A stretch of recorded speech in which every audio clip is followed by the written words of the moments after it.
So what's going on, everyone? My name is Mr. Dalek JD, and thank you for joining me, where today we are going to be discussing and explaining the classified ending cutscene. After nearly 4 weeks of Black Ops 4 being released worldwide, we have finally gotten the cutscene for Classified solved. Now, if you want to watch the cutscene in its full entirety without any commentary over it, I'll have a link for you, which is down below in the description. If you've not seen this cutscene, I definitely advise you to watch that before you jump into this. I'm sure after watching you had some immediate questions as to what was going on. Did this take place after Blood of the Dead? Did it take place before? We're going to jump into all the specifics now, because the implications of this ending is going to change the future of the storyline forever. The impact that this ending has affects what's going to happen in the future towards the ending of the Aether story, and that is very, very exciting stuff. Now, just before we jump into things, if you do enjoy this video in any way, shape or form, I'd really appreciate if you guys would leave a like rating. That would be amazing. And any comments you have about this ending, or particularly how you get it, I'd love to know your thoughts down below. And I don't want a portion of this video to be hugely negative towards ranting about this actual ending requirement, but it being possible for me to make a video discussing the ending without talking about how you get it and how ridiculously stupid in the fashion that Treyarch has this set up for you to unlock it. Now, if you're confused on how this cutscene was even discovered, you have to get to round 150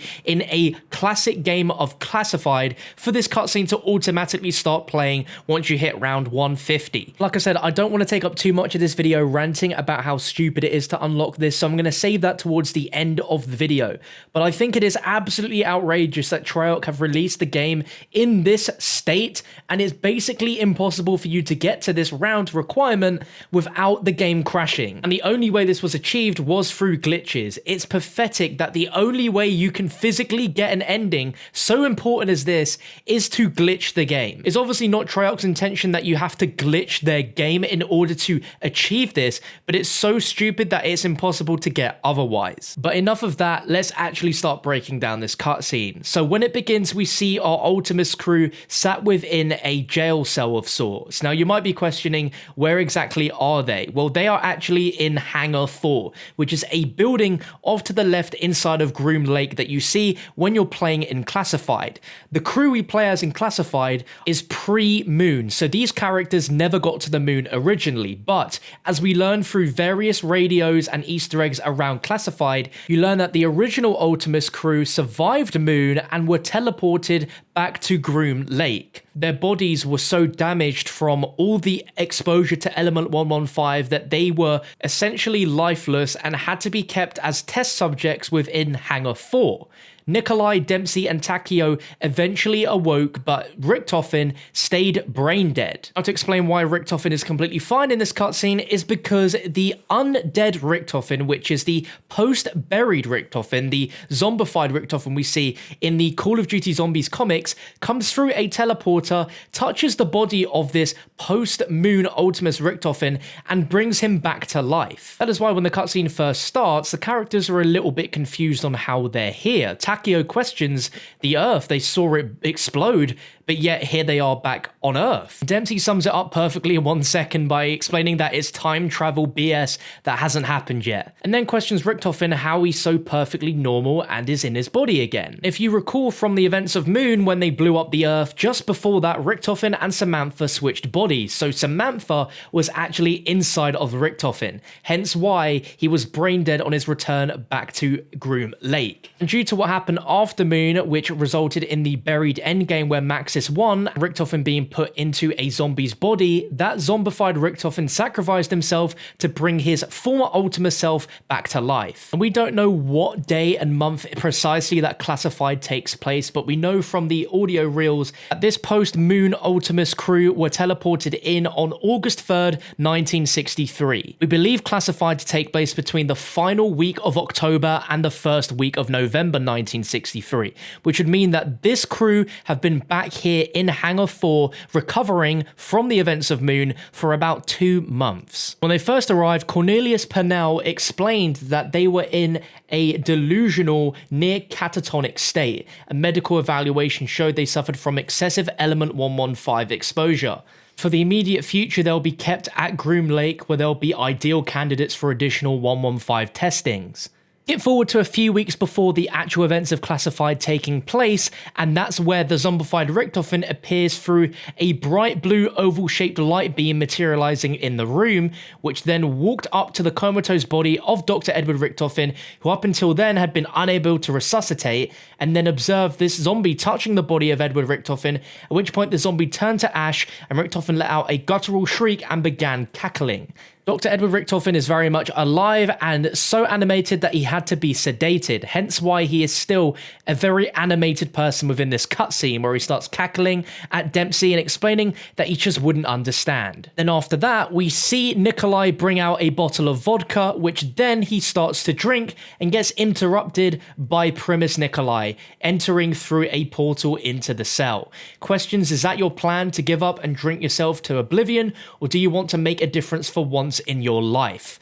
Now, this is pretty startling to see because this is the first time that we are seeing Nikolai taking the reins as the leader of the group. It's confusing because we see him enter first through one singular portal, whilst at the end of Blood of the Dead, all 4 characters exit through their own separate portals. We see the post-Revelations Richtofen instruct that Nikolai is now the person in charge of reading the Chronorium and for leading the crew to the ultimate end where they will defeat Dr. Monty. Now the confusion starts to kick in when you notice there is Primus Richtofen dressed in his Primus outfit, but we just saw him die in Blood of the Dead, and the post-Revelations Richtofen was wearing the Great War tunic outfit. So how on earth is this possible? Well, there's a few explanations for this. It's quite clear that this obviously takes place after Blood of the Dead. Otherwise, we wouldn't have Nikolai as the main leader. We learn from that map that he suddenly becomes the most important character within the zombie storyline, as he is the only character left in the Primus crew that still holds his soul.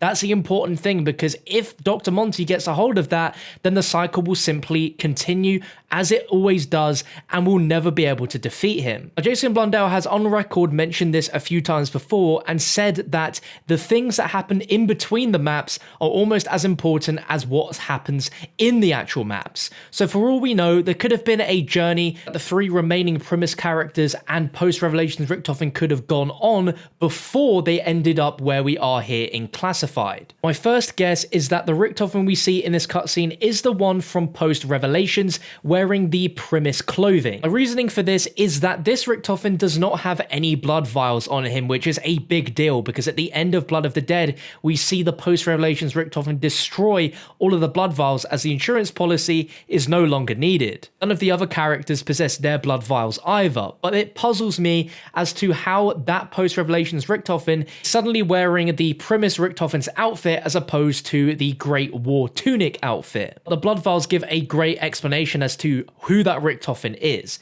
My second theory is that the Richtofen we see is the one that disappears from the intro to Blood of the Dead.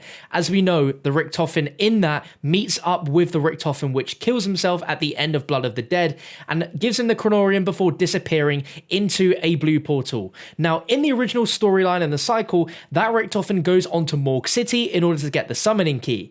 But things are so off from the offset from the start of Blood of the Dead that it would not surprise me if this was another curveball being thrown at us and that Richtofen was a completely different one that went ahead and done a completely different journey and perhaps met up with this crew later on. Another reason why I feel this Richtofen could actually be the one that disappears at the start of Blood of the Dead's intro is that he also doesn't possess blood vials, and it will be the only explanation as to how this Richtofen that we see in the Classified ending is in his Primus outfit, because it's the same Primus Richtofen that left at the start of the intro. I'd love to know down below in the comment section what Richtofen you think that was in this ending here in the comments. The cutscene concludes with Primus Nikolai mentioning that there is a war to be fought, with Ultimus Dempsey asking what kind of war, with Nikolai saying a war unlike any you have ever seen, the Great War. Now, just looking at this dialogue, it is clear to me that there is something that's happened between Blood of the Dead and when this Classified cutscene takes place, because Nikolai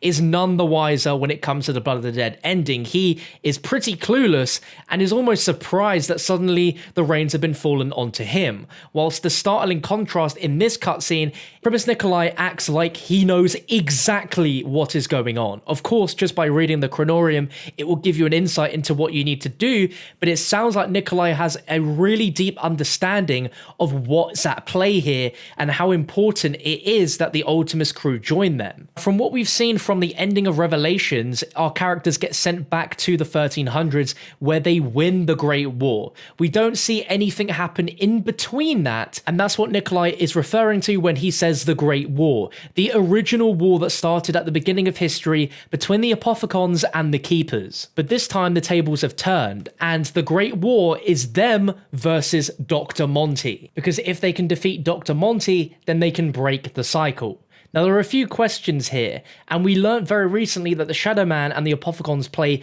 a devastatingly huge portion into Blood of the Dead and Richtofen's demise. Obviously, Richtofen's sacrifice has purged the Alcatraz dimension from existing, but that's also allowed the Apophicons to fool Dr. Monty by purposely losing after every time the cycle is reset. But by doing so, it allowed them to manipulate the Alcatraz dimension so that one day Richtofen would find himself trapped, and using his blood will allow the Apophicons to be released from that dimension back into the universe to destroy Dr. Monty. Now, I'm sure the big question you have is, where are we going from here? And the exciting thing is, I don't think any of us can predict it. I'm going to play you a quick clip from Jason Blundell during the COD Nation race live stream that happened for the launch of the game, where he explains what the ending of Classified is going to do. To explain the 5, that's one of the things it does, and it explains other parts of the story, but it's an essential part to allow us, where are we going from here? Right. All right. That's a deliberate. There you go, Chad. But it does. But it basically sets up something where the future of the Ether story. So that's why Classified is very important, not only for the people who've been following us for 10 years, but if you have a passion, you're interested in the Ether story and where it's going to go, Classified is an essential component to understand that. And as you heard right there, Classified is an essential component into the future of the story, and we're seeing it right here. History is being made in the Ether storyline, as the Primus crew and Ultimus crew have never once been in the same room before, but here we are, and they're going to be working together, which is very exciting. Now, as for how this is going to play out and what's going to happen next is anyone's guess, but we do know at some point down the line it's going to either end with this scenario, or this scenario is going to happen during the portion of the Ultimus crew's journey with Primus. And it's this comic loading screen that we got last year during the Call of Duty Zombies comics. And it is the Primus crew, but instead of it being Primus Richtofen, it is Ultimus Richtofen who is there outside Dr. Monty's house ready to confront him. How we get in this situation, I don't know, but I'm excited to see how exactly this all plays out. And this also opens a door for there to be at least one Ether DLC map, which is going to explain how our characters are going to set themselves up for this final battle against Dr. Monty. If you have any theories on what could happen, I would love to know your thoughts down below in the comments section. If you found this explanation useful, it's cleared your head a little bit on what exactly this cutscene was all about, then I'd love to know down below. And also you can feel free to leave a like if you enjoyed. And this last part of the video is going to be me going on a little bit of a rant, and I feel that Treyarch have got a lot of slack since this game released, and as far as a concept for an idea of a zombies game, this is by far the best zombies game we've ever had. No way could we ever predict one day we would get given not one, but 2 separate storylines happening inside of one game, with there being 4 maps to play on day one. That's incredible. But unfortunately, the game experience overall has been tarnished due to the unstable condition that this game currently is. I assume that they released this game earlier than the traditional Call of Duty release to try and beat some of the other competitor games releasing at the same time. Games like Red Dead Redemption 2 and Battlefield 5, for example. And I feel that releasing this game just a little bit earlier than it should have opened this game to it being an unstable mess. I've never seen a Call of Duty release in history be this unstable when it comes to just generally playing the game. It is impossible for anyone to get to round 150 in this game right now without it blue screening, and that is just ridiculous. There are so many instances where this game will just blue screen for no reason at all, and it's absolutely unforgivable.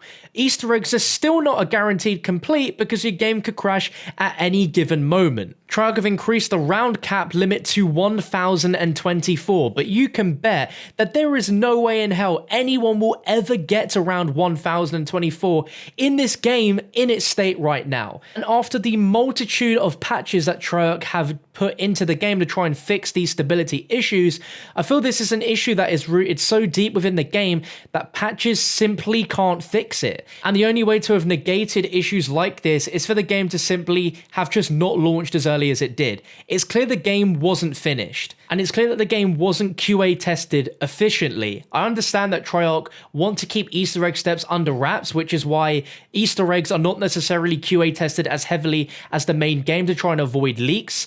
For some of the first encounters and completions of 9, for people to have the second boss glitch, for Blood of the Dead to just have an insane amount of blue screens, Voyage of Despair to have an insane amount of blue screens, which still happens a lot of the time before you even get to the boss fight, and now Classified, which has a round gated Easter egg that is impossible to get to. I just don't understand TREYARCH's thought process on this.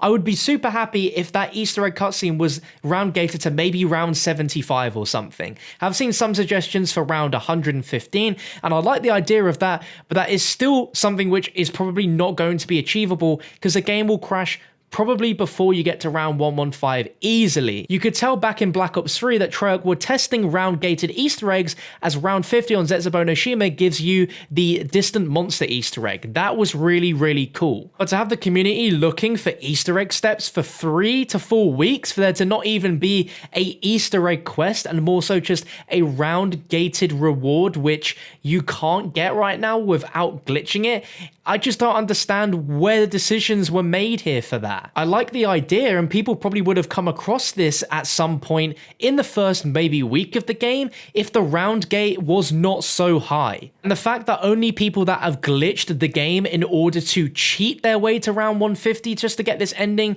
leaves a bad taste in my mouth and just really makes me feel like the reputation of the game's just tarnished in a way. It's just a really weird thing to do, and I just don't quite get it. Absolutely love this game, and like I said at the start, I feel like this is one of the best Black Ops Zombies games that we've ever had and probably will ever have, but I just feel like TREYARCH should have taken their time with this, given it a few more weeks, iron out all those blue screen issues so that they were never a thing, and then this ending cutscene completion wouldn't feel so underwhelming because 0.00001% of players are ever going to get this because, one, there's not a lot of players that will actually go to round 150 because they physically can't. And 2, the game's going to crash before they get there anyway, so what is the point? I really don't want to be negative about the game because I absolutely love it. I absolutely love TREYARCH and I love Black Ops Zombies. This experience has just tarnished the ending for me and overall has kind of given Black Ops 4 Zombies a bit of a stale taste just because of how emotionally damaged we are by just how unstable it is. And I think the bottom line here is TREYARCH, if you're watching this, and to anyone who agrees with me or is trying to understand where I'm coming from, I think TREYARCH just need to be a bit more open and honest to us and have full explanations as to what's going on. Explain why these blue screen crashes are happening, explain the issue that's causing them, and just be a bit more open and communicative with all of us so that there isn't as much frustration. There's been tons of Easter egg steps in all of the quests which have been slightly altered as well, and that has all been without any real explanation. Even just having a developer explain why the changes were made and what the original intention was would be a lot more clearer and a lot more easier to accept. But I'd love to know what you think about all of this down below in the comments section. Thank you for watching, guys. I really, really appreciate it, and I'll catch you for another video of mine very, very soon.